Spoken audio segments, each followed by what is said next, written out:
उठाते हैं कि बिहार में संस्थागत भ्रष्टाचार और संगठित लूट के कारण राज्य में जो है वित्तीय अराजकता जो है पैदा हुई है। नीचे तक अनियंत्रित भ्रष्टाचार, रिश्वतखोरी, घूसखोरी और दलाली से भ्रष्ट हो चुकी है। जो मंत्री लेवल के जो लोग हैं, लगभग आप जान रहे हैं, पूरा बिहार जानता है कि निर्माण कार्यों में एक फिक्स अमाउंट तय है कि 30% जो है मंत्री साहब को पहुंचाना है। क्या ये स्पष्ट नहीं है 225 करोड़ रुपए ये महिला सम्मान के नाम पे बिहार के खजाने से लूटा जा रहा है? प्रेस कॉन्फ्रेंस में नेता प्रतिपक्ष महिला सम्मान में बोल रहे थे, निगेटिव नैरेटिव सेट करने की कोशिश कर रहे थे, कह रहे थे कि पैसों की ये बर्बादी है। निश्चित रूप से उन्हें लगेगा महिलाओं पे खर्च किए गए पैसे उनको बर्बादी लगेगी। महिलाओं के लिए जो कल्याणकारी योजना है उनको बर्बादी लगेगी।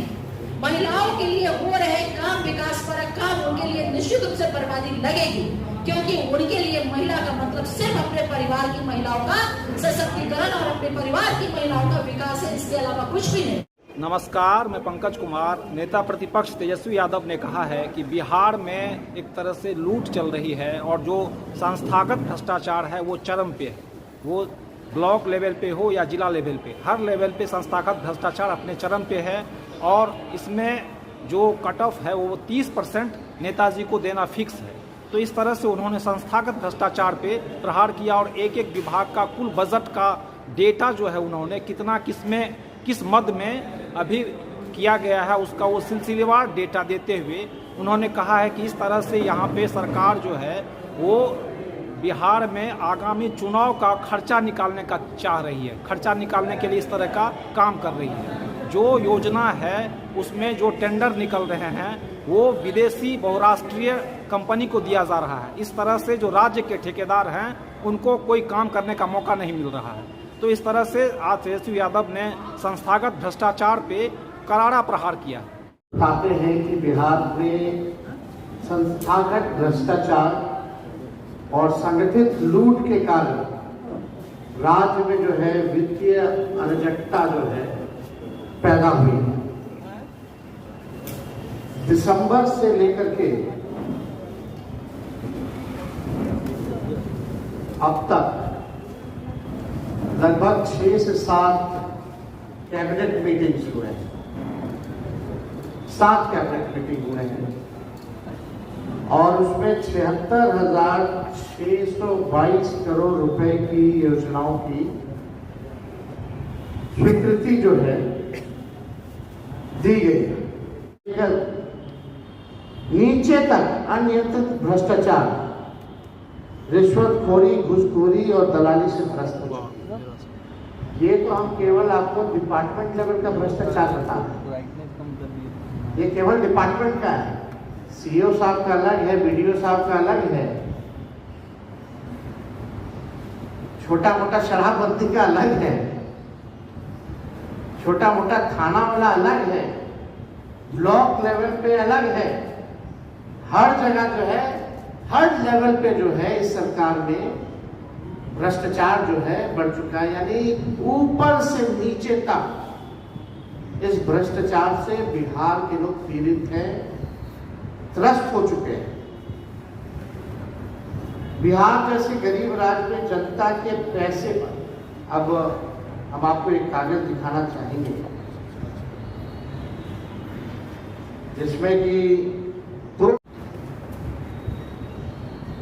ग्रामीण विकास विभाग से, कैबिनेट से ये पास है 2 अरब 25 करोड़ रुपए का। जब मुख्यमंत्री यात्रा पे निकल रहे थे, मुख्यमंत्री संवाद यात्रा निकाल रहे थे, तब उन्होंने घोषणा की थी, उस समय पास किया गया था। 3-4 बार जो है यात्राओं के नाम बदले। जब हम यात्रा में जा चुके थे, नाम बदला गया और हमने एक सवाल पूछा था कि भाई मुख्यमंत्री जी बताएं कि जनता से संवाद करने के लिए आप सरकारी खजाने से 2 अरब 25 हजार करोड़ रुपए जो है आप खर्च कर रहे हैं केवल अपने मालिकों से बात करने के लिए। केवल अपने मालिकों से संवाद करने के लिए, तो वो क्या है? तो अब इन लोगों ने कल जो है इसकी शुरुआत जो है, जब मामला ठंडा हो गया तो कल इनके अधिकारियों ने तय किया, मुख्यमंत्री जी तो अचेत अवस्था में है, उनको हरा झंडी खाली पकड़वाने के लिए दे दिया गया। मुख्यमंत्री जी ने एक शब्द भी जो है नहीं कहा। अब आप देखिए 2 अरब 25 करोड़ रुपए में दिल्ली से 600 डिजिटल रथ बुलाकर महिला संवाद के नाम पर लुटाया जा रहा है। बताइए 225 करोड़ रुपए कितनी बड़ी धनराशि है, जिसका प्रयोग ये अपनी चुनावी प्रचार में सरकारी खजाने से ये चलाना चाहते हैं और चला रहे हैं। ये पूरा political campaign Janata Dal United और एनडीए की सरकार सरकारी खजाने के पैसों से, यानी बिहार के पैसों से 600 डिजिटल गाड़ी मंगा करके ये जो है चलाया जा रहा है। और इसमें नाश्ता वास्ता का भी प्रावधान है। पूरी तरीके से ये सरकार भ्रष्ट है। अपना चुनावी खर्चा बिहार की जनता के पैसे पर ये लोग निकालना चाहते हैं। संस्थागत और संगठित लूट का आलम यह है कि 10 भवनों का हमने विधानसभा में भी इस सवाल को रखा था कि बताइए आप केवल जो रख रखाव होता है उसका भी हमने कॉस्ट बताया था, यानी लगभग 700 करोड़ रुपए 688 करोड़ रुपए खर्च जो है ये लोग केवल बिल्डिंग मेंटेन साफ सफाई के लिए आउटसोर्स करके एजेंसियों को ही दिया गया। फिर भी आप स्थिति देख लीजिए क्या है। यानी ये पूरी तरीके से इतना संगठित तौर पे संस्थागत भ्रष्टाचार चल रहा है और निजी कंपनियों को जो है दिया जा रहा है। ये सरकार ने ठेका क्यों दिया निजी कंपनियों को? इसके लिए सीधी नियुक्ति क्यों नहीं निकाली गई?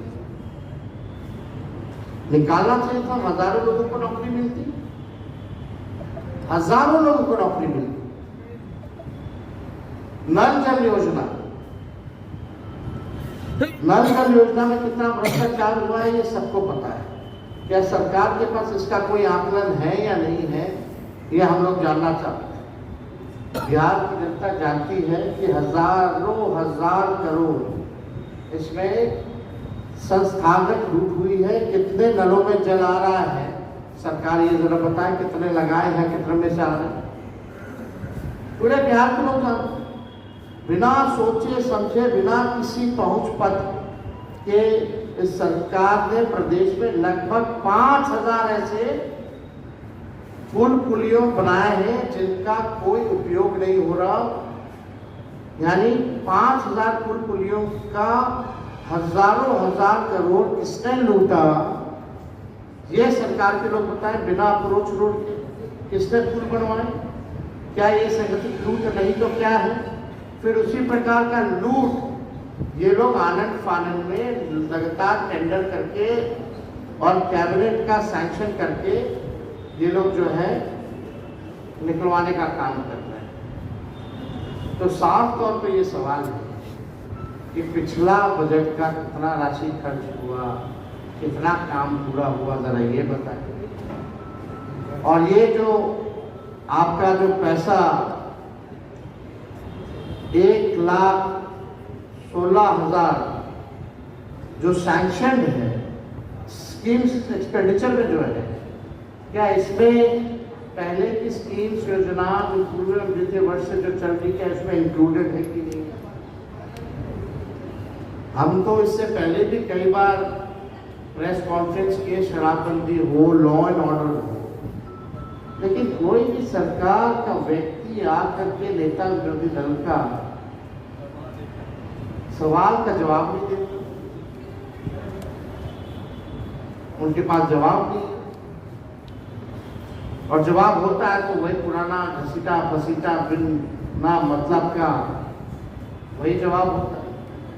तो ये सवाल है कि भाई आप 2 अरब 25 करोड़ का सरकारी पैसे का अपना पॉलिटिकल कैंपेन जो है आप कर रहे हैं, ये जनता का पैसा, इसका हम बिहार के लोग जो है जवाब जानना चाहते हैं।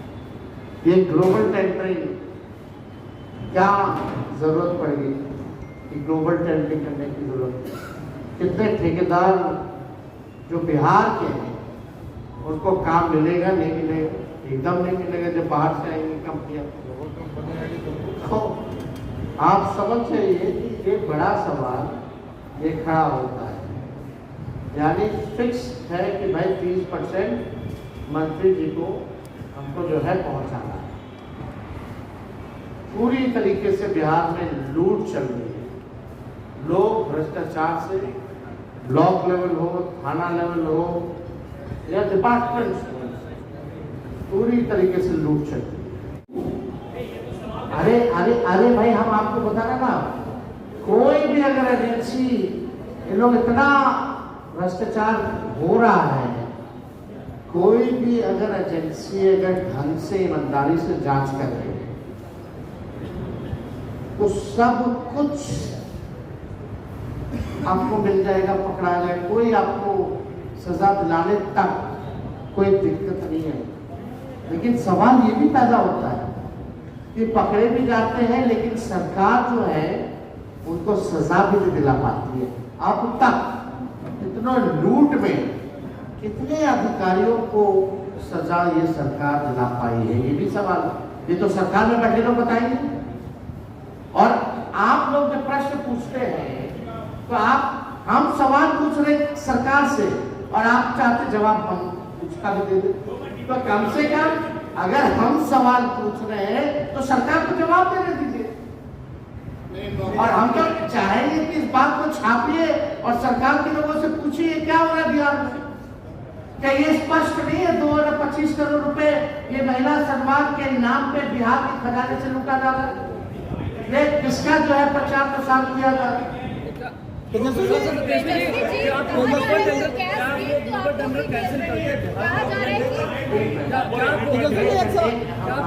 प्रेस कॉन्फ्रेंस में नेता प्रतिपक्ष महिला संवाद में बोल रहे थे, निगेटिव नैरेटिव सेट करने की कोशिश कर रहे थे, कह रहे थे कि पैसों की ये बर्बादी है। निश्चित रूप से उन्हें लगेगा महिलाओं पे खर्च किए गए पैसे उनको बर्बादी लगेगी।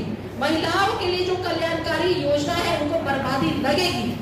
महिलाओं के लिए हो रहे काम, विकास परक काम, उनके लिए निश्चित रूप से बर्बादी लगेगी, क्योंकि उनके लिए महिला का मतलब सिर्फ अपने परिवार की महिलाओं का सशक्तिकरण और अपने परिवार की महिलाओं का विकास है, इसके अलावा कुछ भी नहीं। और एक तरफ हमारे माननीय मुख्यमंत्री नीतीश कुमार जी का बिहार की वो तमाम बेटियां, बिहार की वो तमाम महिलाएं, उनके सशक्तिकरण, अगर वो सभी का सशक्तिकरण होता है तब उनका मानना है कि मैं मानूंगा कि बिहार की तमाम बेटियों और महिलाओं का सशक्तिकरण हुआ।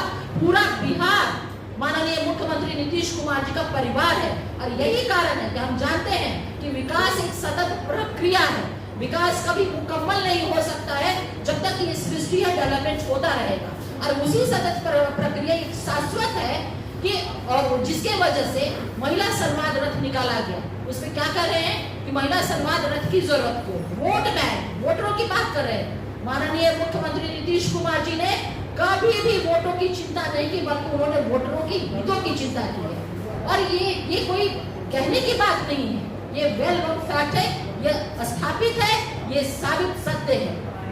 तो विपक्ष जितनी भी बातें बोल रहा है विकास को लेकर के, भ्रष्टाचार को लेकर के, पलायन को लेकर के या फिर विमेन एम्पावरमेंट को लेकर के, ये उनकी थोथी बिना तथ्य से हटे, बिना तथ्य से जुड़े हुए, बिना किसी आंकड़े के थोथी दलील है जिसका सत्य से कोई वास्ता नहीं है। शराबबंदी पे बोलते हैं, क्या ये चाहते हैं कि शराब के नशे में, शराब के में समाज को ढकेल दिया जाए, बेटियों का जीवन दुभर कर दिया जाए, लाखों महिलाओं का सुहाग उजड़ जाए? और शायद इसीलिए नेता प्रतिपक्ष ने शराब की विभिन्न कंपनियों से, जबकि बिहार में पूर्ण शराबबंदी लागू थी, बिहार विभिन्न कंपनियों से 40 करोड़ 64 लाख का चुनावी चंदा इलेक्ट्रॉल बॉन्ड के माध्यम से लिया है, जिसका जवाब अभी तक उन्होंने नहीं दिया है। तो इन सारी बातों पे जब ये जाएंगे ना, कहते हैं कि हम जाएंगे, संवाद करेंगे, लोग महिलाओं से मिलेंगे। एक एक हमारी महिलाएं जिनका जीवन दुर्भर था, आज वो शान के साथ कभी घर से बाहर नहीं ना निकलती थी। साइकिल से जब बेटियां चलती थी तो लोग मजाक उड़ाते थे शुरू में। आज वही बेटी जिप्सी और जीप पे बैठ करके, वर्दी पहन करके, इंसास लेकर के वो रक्षा सुरक्षा हम सब की कर रही है। परिवर्तन बिहार में माननीय मुख्यमंत्री नीतीश कुमार जी ने करके दिखाया है। जिन हमारे अनुसूचित समाज की बेटियों को लोग किसी लायक नहीं समझते थे, उन्हें कहीं ना कहीं हिकारत की नजर से देखते थे, माननीय मुख्यमंत्री नीतीश कुमार जी ने उस बहुत अनुसूचित जाति समाज की बेटियों को भी पढ़ा लिखा करके स्वाभिमान बटालियन बना करके उनके भी स्वाभिमान को, उनके भी मनोबल को बढ़ाया है। और पूरे देश में एक उन्होंने एग्जाम्पल सेट किया है कि अगर मौका मिले तो बेटियां किसी से कम नहीं है। और तब महात्मा गांधी आदरणीय बापू का वो कथन हम लोगों को याद आता है, जिसे 100% चरितार्थ और जमीन पे हमारे माननीय मुख्यमंत्री श्री नीतीश कुमार जी ने उतारा है कि अगर ताकत का बल अगर पशु बल है, शारीरिक बल है, तो निश्चित रूप से बेटियां जो पुरुष जो है बेटियों से मजबूत है। लेकिन ताकत का बल मनोवैज्ञानिक बल है, मानसिक बल है, आत्मिक बल है, तो वो बेटियां जो है ना पुरुषों से 19 नहीं बल्कि 21 है। और ये 622 करोड़ रुपए की स्वीकृति दी गई, जिसमें कि केवल निर्माण में अधिकांश योजनाओं की स्वीकृति जो है दी गई। ज्यादातर भवन निर्माण हो, पथ निर्माण हो, जल संसाधन हो, ग्रामीण कार्य हो, यानी अन्य वैसे विभाग जहां संबंधित है, जहां ग्लोबल टेंडरिंग की जा रही है, ठेकेदार के माध्यम से जो मंत्री लेवल के जो लोग हैं, लगभग आप जान रहे हैं, पूरा बिहार जानता है कि निर्माण कार्यों में एक फिक्स अमाउंट तय है कि 30% जो है मंत्री साहब को पहुंचाना है कमीशन के तौर पर। ये भ्रष्ट सरकार निर्माण संबंधित योजनाओं में तत्काल टेंडर निकाल और तत्काल कमीशन प्राप्त कर चुनावी खर्चा निकालने का इन लोगों का तरकीब है। अब जो लोग सरकार में बैठे हुए हैं, अब वो लोग जान रहे हैं कि अब इन लोग दोबारा सरकार में आएंगे, तो जितना आनंद फानंद हो सरकार के खजाने को कैसे हम लोग लूटे, इसी में ये सरकार जो है लगी पड़ी है। चुनाव का खर्च भी जो है जनता के पैसे, बिहार के पैसों से ये लोग जो है कैसे निकालेंगे, इसकी पूरी लूट है। अभी हम आपको बताएंगे, इसमें सब कुछ जो है दिखने लगेगा।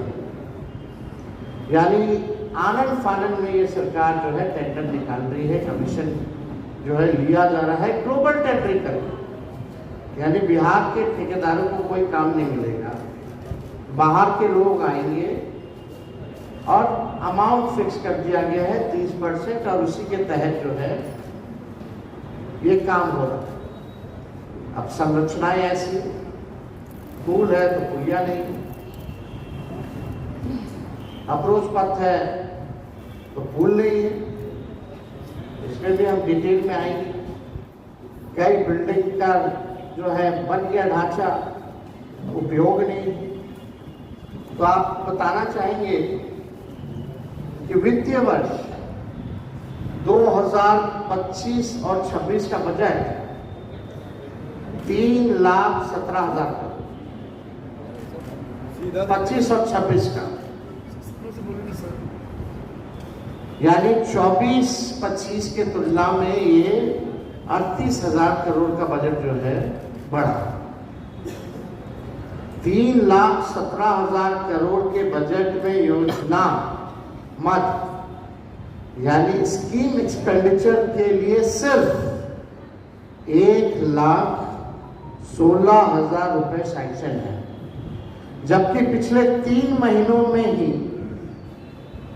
कैबिनेट के द्वारा चुनाव हुई वर्ष को ध्यान में रखते हुए 76 1000 करोड़ से अधिक योजनाओं की घोषणा ये लोगों ने कर लिया है। योजनाओं की स्वीकृति इन लोगों ने दे दी। स्कीम्ड एक्सपेंडिचर है योजना मद में से 1,16,000 करोड़ में से समझिए कि 76,000 करोड़ मात्र 3 महीने में इन लोगों ने घोषणा कर दी। अब सरकार से ये सवाल है कि सरकार बताए कि इस वित्तीय वर्ष के बजट के योजना मद में जो 1,16,000 करोड़ रुपए का जो प्रावधान किया गया है, क्या वित्तीय वर्ष की ऑनगोइंग योजनाओं की राशि भी इसमें सम्मिलित है कि नहीं? जो पिछले वित्तीय वर्ष की जो योजनाओं जो स्वीकृत थी या योजनाएं जो चल रही थी, क्या उसका भी राशि इस वाले में इंक्लूडेड है या नहीं है, सम्मिलित किया गया है कि नहीं, ये हम जानना चाहते हैं। अगर हाँ, तो फिर नई योजनाओं के लिए या बाकी और डिपार्टमेंट्स के लिए ये पैसा कहां से लाएंगे? इस सरकार में कुल बजट का 8 से 9% केवल सूद देने में जा रहा है।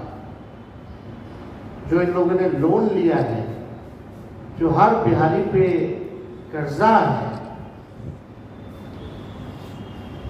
मतलब 8 से 9% उसका सूद लौटाने में इसका जो है पैसा जा रहा है। यानी आप समझिए कि सालाना 25,000 करोड़ से लेकर 30,000 करोड़ तो सरकार द्वारा लिए गए कर्ज का ब्याज चुकाने में ही जा रहा है।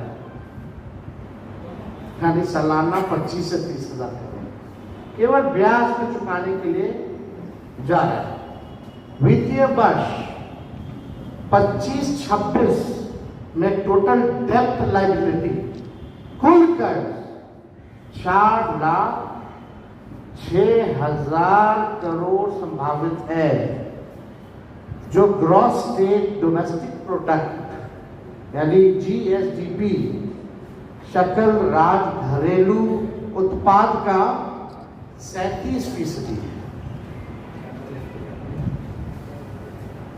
तो सवाल उठता है कि कहां से इन योजनाओं के लिए ये राशि लाएंगे, क्या है? और केंद्र सरकार जो ये कहते हैं डबल इंजन की सरकार है, अब तक क्या मदद की है, इसमें जरा केंद्र सरकार की भूमिका भी बताइए।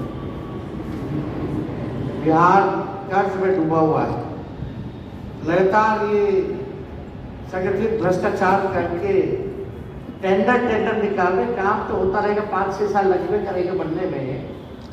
जो दूसरी सरकार आएगी वो बढ़ाएगी, क्योंकि सैंक्शन हो गया, टेंडर हो गया, ये तो जाने वाले और लूटो जितना लूटना।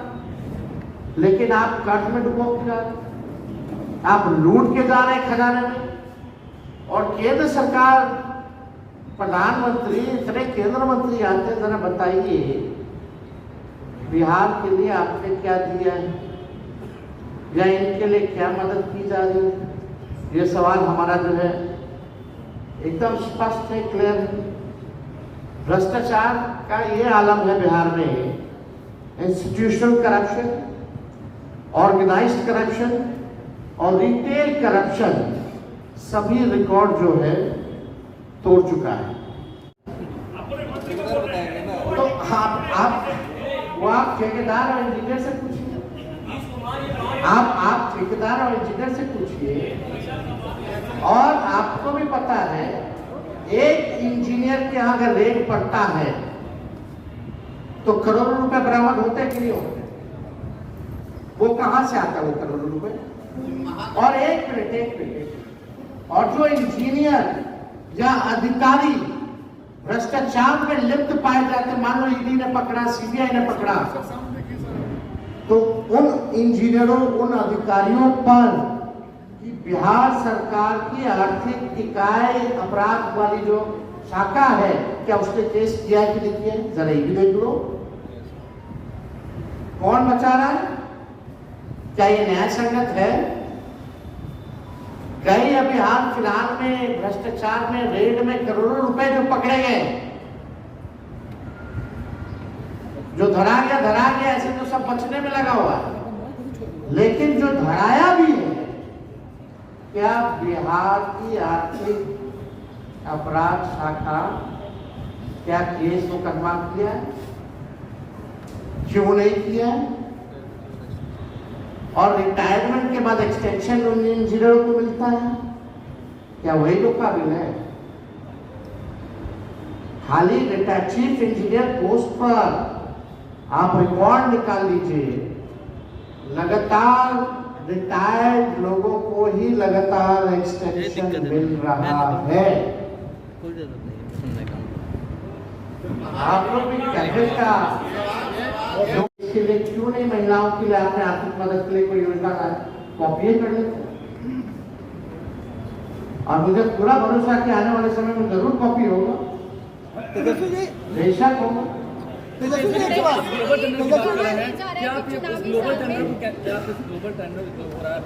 अरे भाई ग्लोबल टेंडर होगा तो बिहार के ठेकेदार कहाँ जाएंगे? अरे सरकार आएगी तो बिहार हित में हम लोग काम करेंगे, जिसमें बिहारियों की तरक्की हो, बिहार के लोगों की तरक्की होगी तभी ना बिहार को फायदा होगा। तो ये तो बाहर लोगों को फायदा पहुंचाना चाहते हैं। पूरा ये स्कीम ही डिजाइन है, भ्रष्टाचार का स्कीम है।